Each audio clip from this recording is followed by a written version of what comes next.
হ্যাঁ, বলছি। প্রথম কথা হচ্ছে যে আহ, আমি জানতাম আপনারা এই প্রশ্ন করবেন বলে আমি আজকে অ্যাকচুয়ালি কি বলে আহ, আজকে আমি সব ডেটা দেখছিলাম, বুঝতে পেরেছেন? গত 40 বছরের আমি অনসেটটা দেখছিলাম, সেটা হচ্ছে সাউথ বেঙ্গল এবং নর্থ বেঙ্গলে। সাউথ বেঙ্গল এবং নর্থ বেঙ্গলে একটা জিনিস দেখা গেছে যে যে নর্থ বেঙ্গলে কিন্তু অলওয়েজ আপনার অনসেটটা আগে হয় সাউথ বেঙ্গলের তুলনায়। নর্থ বেঙ্গলে 40টা কেসের মধ্যে আপনাকে আমি বলছি, 40টা যে কেস তার মধ্যে 6টা কেসে কনকারেন্ট হয়েছে, মানে যেদিন সাউথ বেঙ্গলে ঢুকেছে সেদিনই নর্থ বেঙ্গলে ঢুকেছে।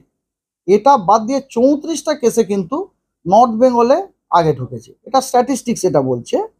আর আমাদের আজকে যে আপনার কি বলে এক্সটেন্ডেড রেঞ্জ প্রেডিকশনটা যেটা আমরা দেখলাম, সেই সেখানে যে